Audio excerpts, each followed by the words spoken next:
আসসালামু আলাইকুম রহমতুল্লাহি ওবরকাতুহ। সম্মানিত দর্শক, পরবর্তী সংসদ নির্বাচন ডিসেম্বর মাসে হবে। বিএনপি এভাবেই এগুচ্ছে এবং বিএনপি এটাকে একটা জিদ হিসেবে নিয়েছে, জীবন মরণ সমস্যা হিসেবে নিয়েছে এবং বিএনপি স্পষ্টতই বুঝতে পারছে যে 2025 সনের ডিসেম্বর মাসের মধ্যে যদি তারা নির্বাচন আদায় করতে না পারে, এই রাজনীতিতে তারা অ্যাবান্ডেন্ট হয়ে পড়বেন। এক, দুই নম্বর হলো যে সরকার যদি জাতীয় সংসদ নির্বাচনের আগে ছলে বলে কৌশলে যে কোনোভাবে স্থানীয় সরকার নির্বাচন করা শুরু করে দেয় এবং সফল হতে পারে, তাহলে বিএনপির নৈতিক পরাজয় ঘটবে। এবং স্থানীয় সরকার নির্বাচন একটা জটিল প্রক্রিয়া। এই প্রক্রিয়াতে সরকার ইচ্ছে করলে, চালাকি করলে প্রায় 2 বছর ধরে ধীরে ধীরে এই নির্বাচন তারা চালিয়ে নিতে পারে। ফলে স্থানীয় সংসদ স্থানীয় সরকার নির্বাচন এবং জাতীয় সংসদ নির্বাচন, এই দুটোর আবহাওয়া এবং পরিবেশ সম্পূর্ণ আলাদা। যদি স্থানীয় সরকার নির্বাচনের উৎসব শুরু হয়ে যায়, দামামা শুরু হয়ে যায়, তাহলে মানুষ আর সংসদ নির্বাচনের কথা সহজে মুখে আনবে না। 2 নম্বর হলো যে স্থানীয় সরকার নির্বাচনে যারা নির্বাচিত হবেন তারা চেয়ারম্যান, মেম্বার, পৌরসভার মেয়র, সিটি কর্পোরেশনের মেয়র সঙ্গত কারণেই মন্ত্রণালয়ের অধীনস্থ হয়ে পড়বেন। অনেকে টিউনো সাহেবের অধীনস্থ হবেন, মানে ইউনিয়ন নির্বাচনরা। তারপরে অনেকে ডিসি সাহেবের নিয়ন্ত্রণাধীন হয়ে পড়বেন, অনেকে মন্ত্রণালয়ের সেক্রেটারি সাহেবের নিয়ন্ত্রণাধীন হয়ে পড়বেন এবং সরকারি কাজকর্ম করার, তার দপ্তর চালানোর জন্য তারা সরকারের বি টিম হিসেবে সবসময় কাজ করবেন। এবং এই যে প্রক্রিয়াটি বা স্থানীয় সরকারকে শক্তিশালী করার নামে সেই তাদেরকে হাত করে দীর্ঘদিন ক্ষমতায় থাকার যে প্রক্রিয়া আইয়ুব খান শুরু করেছিলেন, ঠিক সেম কাজটি জিয়াউর রহমান সাহেব করেছেন। একই কর্ম হুসেন মোহাম্মদ এরশাদ সাহেব করেছেন।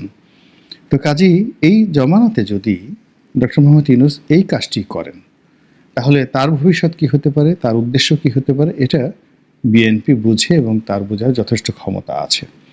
তো এই কারণে একটি জাতীয় সংসদ নির্বাচনকে অনিবার্য করতে এবং এটি নির্দিষ্ট সময়ের মধ্যে আদায় করার জন্য বিএনপি রীতিমতো কোমরে গামছা বেঁধে নেমেছে।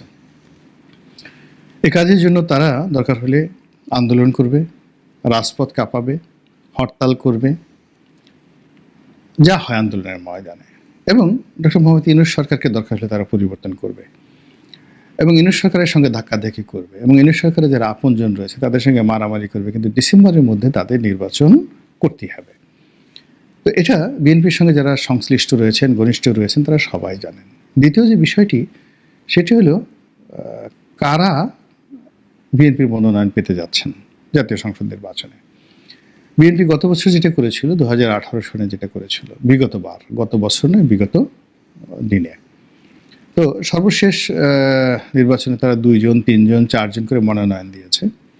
এ কারণে মনোনয়ন দিয়েছে যে আওয়ামী লীগ সরকারের যে কুটচাল, সেই কুটচালের মধ্যে পড়ে বিএনপির কোনো প্রার্থী যদি নির্বাচন করার যোগ্যতা হারিয়ে ফেলে, সেক্ষেত্রে যেন রাতারাতি একটা বিকল্প ডামি প্রার্থী বিএনপির হাতে থাকে বা দাঁড়ানো থাকে। এই জন্য একই সঙ্গে 3 জন 4 জন করে মনোনয়ন দেওয়া হয়েছে, যারা সেই বাছাই পর্বে থেকেছে এবং বাছাই পর্ব শেষ হওয়ার পরে যেদিন চূড়ান্ত প্রার্থীদের ঘোষণা করা হবে, ওই দিন বিএনপি যে কোনো একজনকে মনোনয়ন দিয়েছেন।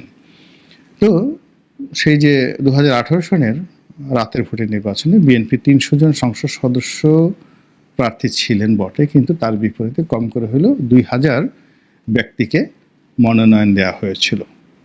এখন সমস্যা হয়ে গেছে যে এই যে 2000 ব্যক্তি, 300 ব্যক্তি নয়, কিন্তু 2000 ব্যক্তি কিন্তু এই বছর সক্রিয় আছে এবং তারা সবাই মনে করছেন যে তারা মনোনয়ন পাওয়ার উপযুক্ত। আর যেহেতু এতকাল লড়াই সংগ্রাম করার পর একটা সুযোগ আসছে বিএনপির জন্য, যে কোনোভাবে নির্বাচন হলে বিএনপি ক্ষমতায় আসবে এবং যে কোনোভাবে নির্বাচন হলে বিএনপি সরকার গঠন করবে। কাজেই এরকম একটা মোক্ষম সময়ে তারা কোনো অবস্থাতেই একটা রাজনৈতিক সুযোগ তারা হারাতে চান না।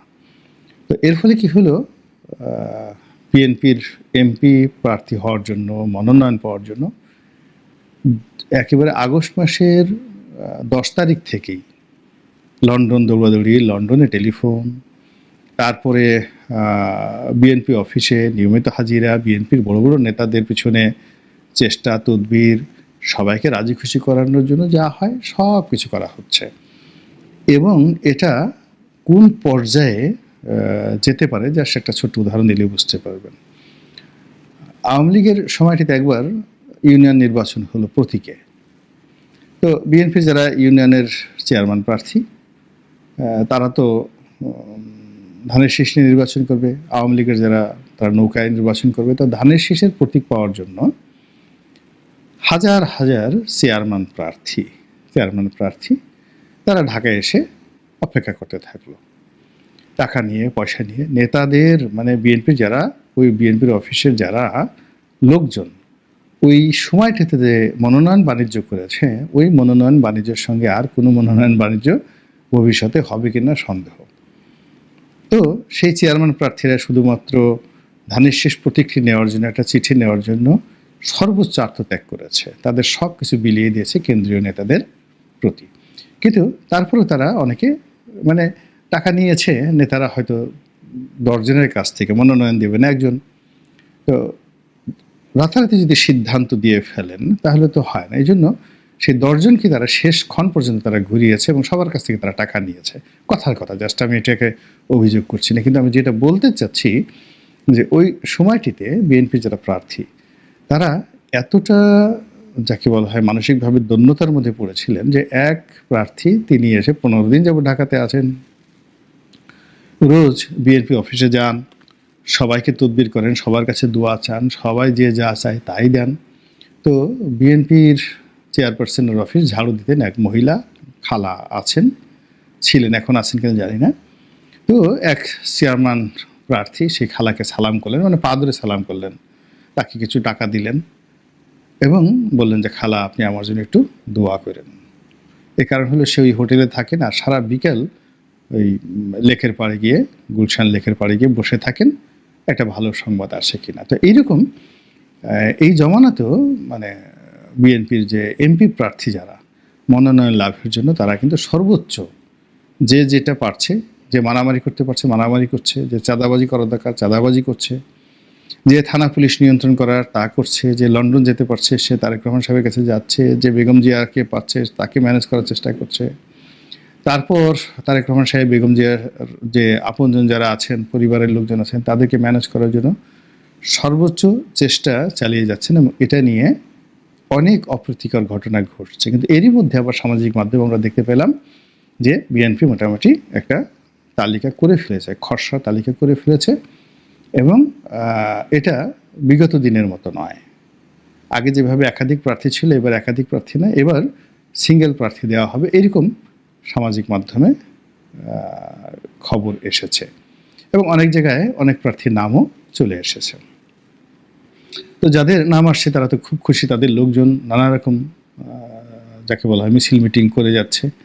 আবার বিএনপির একজন প্রেসিডেন্ট মেম্বার তিনি বলার চেষ্টা করছেন যে বিএনপি এবার চমক দেখাবে, মিস্টার টুকু, ইকবাল মাহমুদ টুকু। তো তিনি বলছেন চমক দেখাবে এবং বিএনপি সৎ, যোগ্য এবং ভালো প্রার্থী খুঁজছে।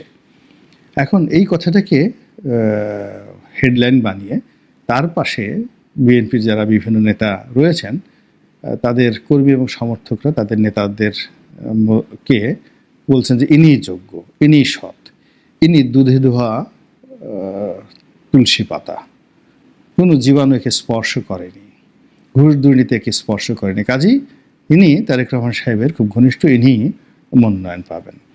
এই গেল এক। 2 নম্বর হলো যে এই সামাজিক মাধ্যমে রীতিমতো বিপ্লবের ডাক শুরু হয়েছে এবং প্রত্যেকটা নেতাকর্মী তাদের পছন্দের মানুষকে এমপি বানানোর জন্য, বিএনপির এমপি বানানোর জন্য তারা নানা রকম প্রচার এবং প্রোপাগান্ডা চালিয়ে যাচ্ছেন। তো এই অবস্থাতে বিএনপি আসলে কি করছে? বাস্তবতা হলো যে বিএনপি এখনো পর্যন্ত কোনো খসড়া তালিকা তৈরি করেছে এটা আমার এখন পর্যন্ত জানা নেই। কিন্তু মানুষ যেহেতু এই কথাগুলো শুনতে পছন্দ করছে, কাজেই খসড়া তালিকা বানিয়ে যে যার মতো করে প্রচার করছে। 2 নম্বরে যেটি আশঙ্কা, সেটি হলো বিএনপি প্রাণান্ত চেষ্টা করছে ডিসেম্বরে নির্বাচন হবে, কিন্তু বিএনপি সেই নির্বাচনের প্রস্তুতির চাইতে নির্বাচনের একটা শিডিউল ঘোষণা করার জন্য এবং আন্দোলন এবং লড়াই সংগ্রাম করার জন্য যে শক্তি দরকার সেই শক্তি অর্জনের জন্য প্রাণান্ত চেষ্টা করে যাচ্ছে।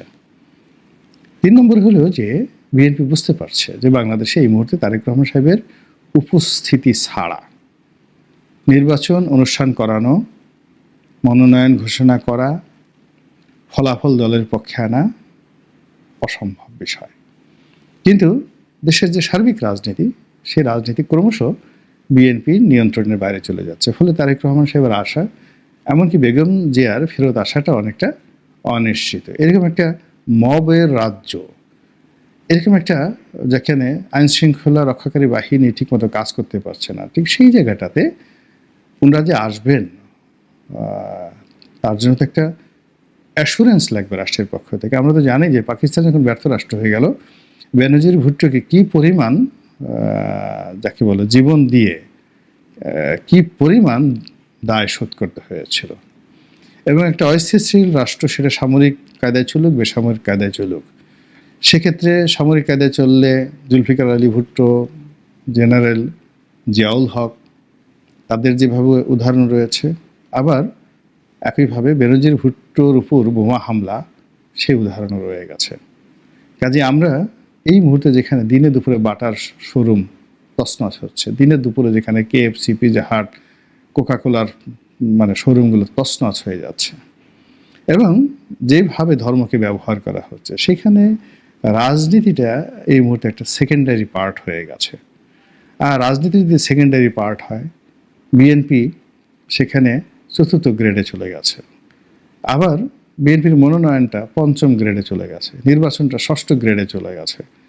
আমাদের দৈনন্দিন জীবনে যে সমস্যাগুলো, এই সমস্যাগুলোর মধ্যে যদি নির্বাচনটা 6 নম্বর গ্রেডের মধ্যে থাকে প্রায়োরিটির ভিত্তিতে, তো সেটা যে সময় আছে সেখানে ডিসেম্বরের মধ্যে কিভাবে নির্বাচন হবে আমি এটা বুঝতে পারি না। আর যারা এই প্রার্থী তালিকা প্রকাশ করে যারা নাচানাচি করছেন, নিজেদেরকে প্রার্থী ঘোষণা করে যারা শক্তিমত্তা প্রদর্শন করছেন, এটা তাদের এক ধরনের উত্তেজনা, ব্যক্তিগত আনন্দ, হয়তো তাদের অন্য কোনো কাজ